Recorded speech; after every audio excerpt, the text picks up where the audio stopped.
Bismillahirrahmanirrahim. Assalamualaikum warahmatullahi wabarakatuh. Yang sama-sama kita hormati Bapak, Ibu, para Dewan Juri, dan Bapak, Ibu, para peserta Pustakawan Berprestasi Terbaik Nasional 2024. Izinkan saya untuk memaparkan hasil inovasi yang telah kami lakukan yang berjudul Peningkatan Literasi Informasi Membaca Dunia, Dibaca Dunia.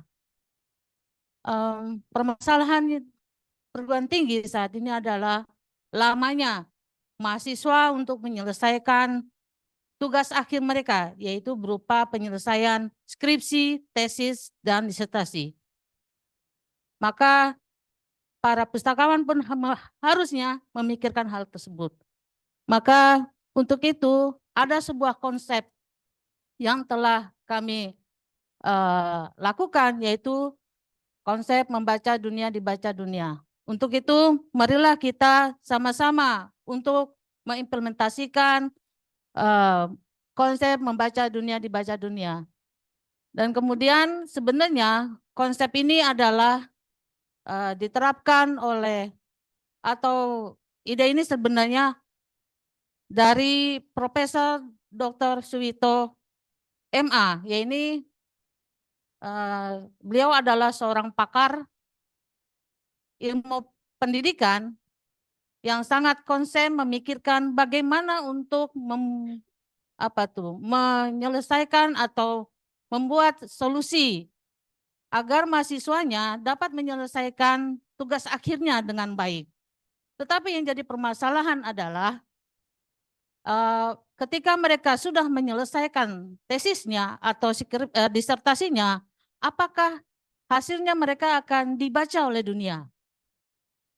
Nah, ide beliau ini sangat menginspirasi para mahasiswa, khususnya saya, karena beliau adalah salah satu dosen saya ketika program doktor,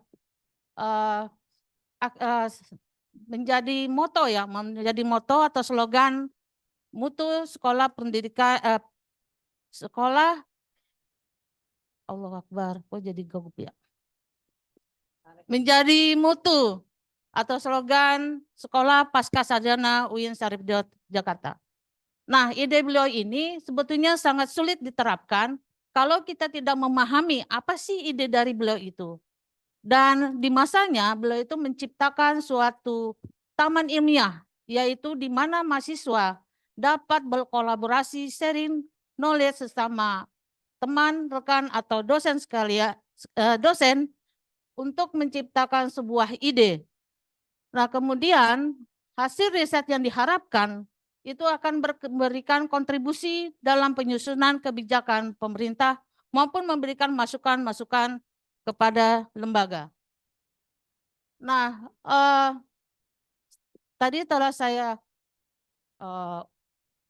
jelaskan bahwa menerjemahkan pemikiran beliau itu sangat sulit, sehingga saya berupaya untuk membuat suatu penelitian bersama rekan saya, dan hasil penelitian itu terbit di Maktabatuna, Jurnal Kajian Kepustakawan dengan judul Membaca Dunia, Dibaca Dunia.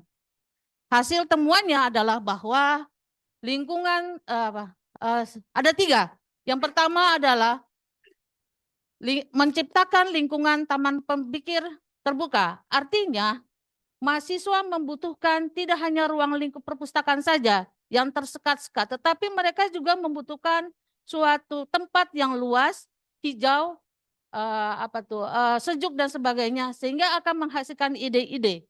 Dan kemudian selain itu ada juga tipe-tipe mahasiswa yang membutuhkan ruang lingkup yang khusus atau QR bagi para peneliti yang memang fokus untuk menulis karyanya. Dan kemudian yang ketiga adalah rumah pengetahuan, yaitu bahwa mahasiswa juga membutuhkan suatu rumah pengetahuan, yaitu berupa perpustakaan. Nah, kemudian dari hasil kajian kami berdua, saya juga berusaha untuk mencari beberapa referensi berkenaan tentang bagaimana sih menciptakan suatu lingkungan yang baik bagi mahasiswa.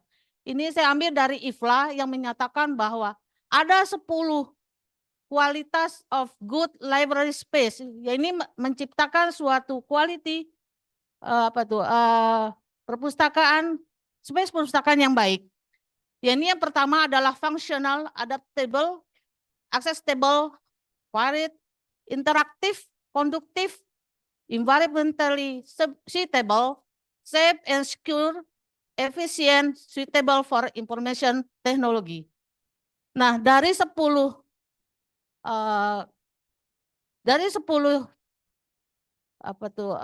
space ini, good library space ini, maka saya berusaha untuk menciptakan suatu perpustakaan yang kebetulan saya kelola, yaitu perpustakaan Fakultas Kedokteran. Di mana waktu itu setelah saya tamat dari SPS, saya langsung ditempatkan di Fakultas Kedokteran. Nah, saya berpikir budaya dari mahasiswa Fakultas Kedokteran itu agak berbeda dengan budaya mahasiswa pada umumnya. Artinya di kami itu ada mahasiswa umum, Fakultas Umum, dan ada mahasiswa agama, Fakultas Agama. Jadi mereka memang agak berbeda.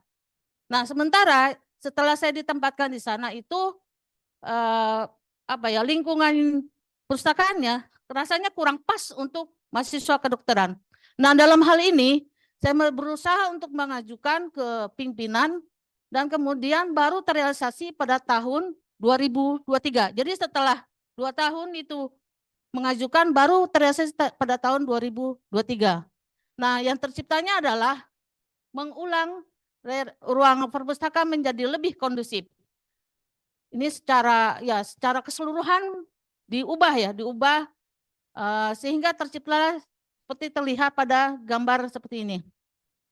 Ada ruang-ruang Karel yang membedakan antara mahasiswa yang betul fokus untuk menyelesaikan studinya atau juga berdiskusi secara fokus, misalnya membahas tentang mata atau jantung, dan kemudian ada mahasiswa-mahasiswa yang hanya untuk belajar di ruang baca.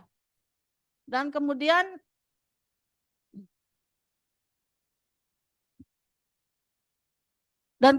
penerjemahan terhadap dunia membaca dunia dibaca dunia itu ada yang kedua adalah tentang memberikan pelatihan literasi informasi. Maksudnya saya akan menjelaskan bahwa dalam menerjemahkan membaca dunia dibaca dunia itu ada 2 konsep. Yang pertama adalah mengubah lingkungan baru bagi mahasiswa belajar menjadi suasana kondusif, dan kemudian yang kedua adalah memberikan pelatihan literasi informasi kepada mahasiswa.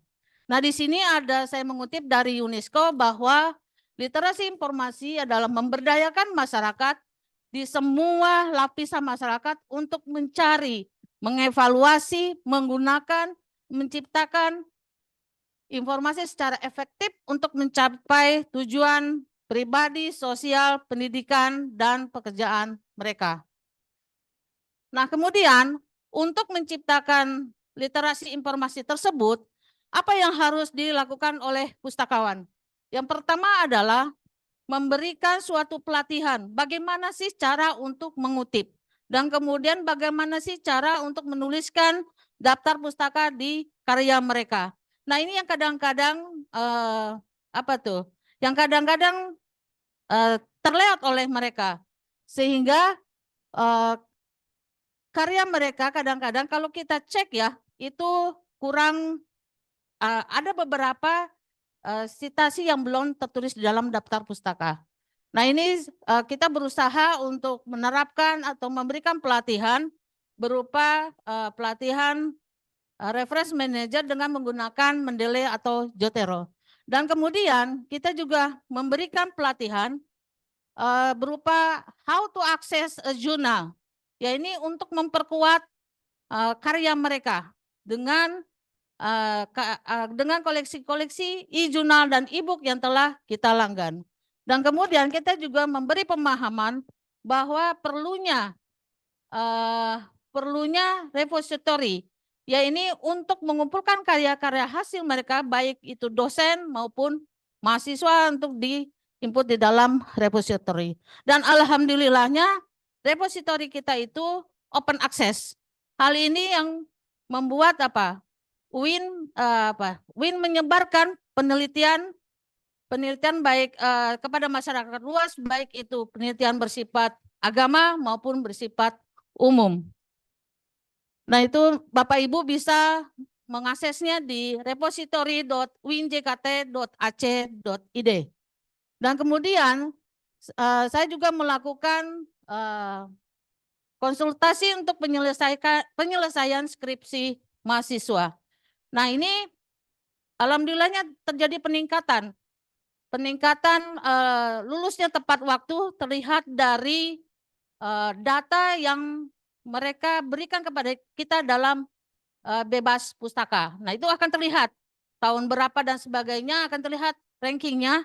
Oh, ternyata misalnya tahun 2024 lulusan dari mahasiswa 2020 itu lulus tepat waktu. Dan kemudian saya juga sering mengadakan student of reach, artinya mendekati mahasiswa. Dengan mendekati mahasiswa ini kita akan melihat apa sih kebutuhan mereka yang mereka butuhkan.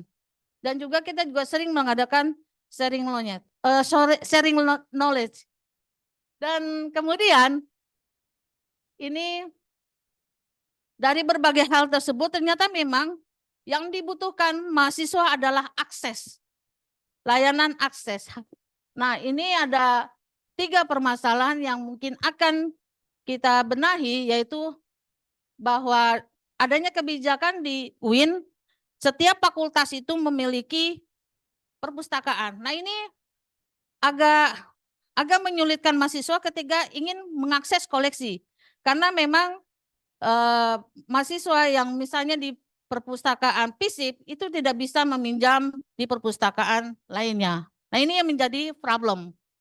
Dan kemudian adanya berbagai alat rusuh yang dengan software yang berbeda. Nah, di kami itu ada lontar dan slim. Dan kemudian, nah ini sulitnya mengadakan sirkulasi yang tadi saya ungkapkan, bahwa dengan adanya problem-problem ini mengakibatkan sulitnya akses terhadap koleksi yang bersifat print out. Dan solusi yang diberikan adalah saat ini kita sedang merancang integrasi layanan. Nah, untuk merancang integrasi layanan ini juga tidak bisa dalam memudahkan, membalikan tangan gitu ya. Perlu adanya suatu kebijakan-kebijakan yang harus dibuat. Dan kemudian untuk mengatasi itu kita membuat suatu titik akses layanan di tiap fakultas. Nah, kemudian mengupgrade website yang disediakan oleh kita menjadi satu portal. Artinya mahasiswa bisa mengakses website itu dengan single sign on. Berarti dengan satu akses mahasiswa bisa mengakses tidak dengan berbagai alamat website, tetapi dengan satu portal. Dan kemudian yang selanjutnya adalah eranya AI, maka kita juga harus memanfaatkan AI. Kita harus berteman dengan AI ya. Nah, caranya seperti apa? Nah, ini terlihat setelah ini saya cerita dikit, setelah selesai saya mengembangkan atau menciptakan ruangan yang kondusif bagi mahasiswa di Fakultas Kedokteran. Nah, Desember lalu saya dipindahkan ke FISIP, dan ternyata di sana opaknya itu masih manual. Nah, disinilah saya berpikir untuk mengonlinekan opak. Nah, ini berarti dengan opak ini untuk melancar mahasiswa untuk menelusur data informasi yang disediakan oleh pustakawan. Nah, kenapa saya Nah, opak ini merupakan salah satu AI yang sangat sederhana. Hal ini terlihat dari bacaan saya dari hasil penelitian yang dilakukan oleh Araf Ali Wijaya bahwa AI bisa digunakan untuk mempercepat akses informasi. Waktunya sudah habis. Dan pustakawan. Mungkin itu yang dapat saya sampaikan. Terima kasih. Assalamualaikum warahmatullahi wabarakatuh. Waalaikumsalam warahmatullahi wabarakatuh. Ya, baik Ibu. Ini terima kasih sudah menyampaikan tadi tentang inovasinya. Sebetulnya saya sangat tertarik dengan ide dari inovasi Ibu tentang peningkatan literasi informasi membaca dunia, dibaca dunia. Tadi saya kalau udah baca di sini di latar belakang, tadi yang menginspirasi Ibu tentang membaca dunia, dibaca dunia. Ini kalau nggak salah tadi di dalam latar belakang ini kalau yang sudah saya terima ini adalah dari rektor ya, Bapak Rektor ya. Rektor itu menerjemahkan, Maaf, bukan Pak Rektor, tapi Pak Rektor mendukung menerjemahkannya. Iya, betul. Itu antara lain yang menjadi concern dari Pak Rektor itu adalah bahwa hasil riset para peneliti diharapkan akan memberi nilai tambah gitu ya. Jadi bayangan saya tadinya antara latar belakang, kemudian tujuan, kemudian solusinya itu nyambung gitu ya. Nah, sebetulnya idenya bagus. Jadi sebetulnya antara pemanfaatan riset ya, pemanfaatan riset itu supaya lebih meningkat. Tapi kemudian banyak sekali hal-hal yang disampaikan oleh Ibu tentang bagaimana mempercepat penyelesaian skripsi oleh mahasiswa ya. Nah, tadi ada beberapa solusi yang ditawarkan. Jadi antara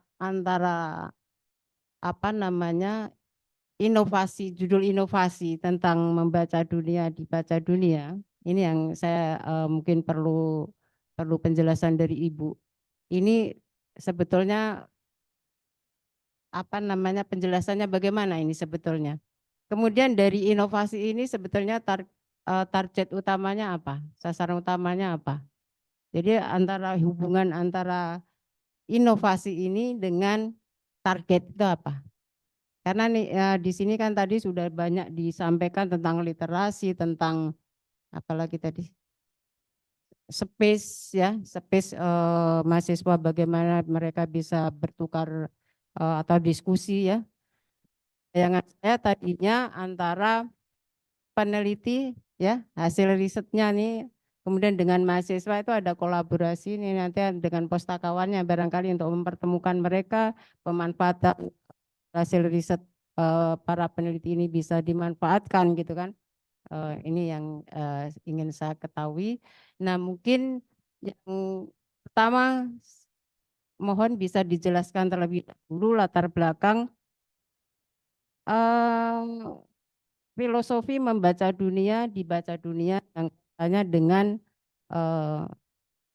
sasaran atau target Ibu inovasi Ibu tadi. Silakan. Terima kasih Bu Titi. Tadi saya dedek banget ya. Gini, sebetulnya kan kita perpustakaan yang baik adalah menciptakan, mendorong, membantu penggunanya, baik itu dosen, mahasiswa itu menciptakan suatu karya yang terbaik. Dan kemudian investasi perpustakaan adalah menciptakan suatu karya yang baik. Nah, dari situ saya berpikirnya mengingat kepada konsep dari Pak Suwito bahwa membaca dunia, dibaca dunia. Artinya ketika kita menciptakan suatu karya yang baik, berarti kan membaca hasil-hasil karya yang hasil-hasil koleksi yang disediakan oleh perpustakaan. Dan kemudian dibaca dunia, berarti hasil karya kita itu akan dibaca oleh masyarakat luas. Nah, seperti itu. Jadi konsepnya itu saya menerjemahkannya adalah bahwa dengan membaca dunia, dibaca dunia, berarti tugas perpustakaan adalah membantu penggunanya untuk menciptakan karya itu. Nah, salah satunya adalah untuk peningkatan literasi dan kemudian membuat suatu ruang yang kondusif untuk mereka bisa mencari ide dalam menulis. Begitu, Bu. Jadi ini ide dasar dari inovasi Ibu tentang membaca dunia, dibaca dunia, ini sebenarnya ide orisinalnya dari mana? Gimana Bu? Ide orisinalnya dari mana? Dari Profesor Suwito MA Bu. Profesor Dr. Suwito MA. Ya, kemudian kan diterjemahkan kan. Diterjemahkan Bu. Jadi ide dasarnya adalah bagaimana memanfaatkan karya-karya apa namanya? Ya karya-karya antara lain tentang riset kan. Iya, Yang bagaimana menciptakan karya riset yang ya, baik yang gitu. baik Ya, juga yang bagaimana dimanfaatkan kan. betul Bu. Jadi tidak hanya orang itu hanya bisa menghasilkan riset saja, tapi hasil riset ini bisa dimanfaatkan, begitu kan? Betul Bu. Ya. Jadi dalam bayangan saya, jadi di UIN ini kan banyak hasil-hasil riset ya, banyak hasil-hasil riset yang sudah dihasilkan oleh baik oleh mahasiswanya yang sudah lulus maupun dari peneliti-peneliti yang ada di sana. Ini bagaimana pemanfaatannya. Saya ingin sekali ada data. Jadi sebelum inovasi ini dilakukan, itu seberapa banyak sebetulnya hasil-hasil riset yang ada di UIN ini pemanfaatannya sejauh mana? Nah, Ada Bu. oke, Ya, data tersebut ada Bu karena memang kita tiap tahun itu oke, tiap tahun baik. itu 2 kali. Waktunya sudah habis, Ya, jadi makasih Bu. mungkin Makasih. pertanyaannya bisa dipending besok pagi.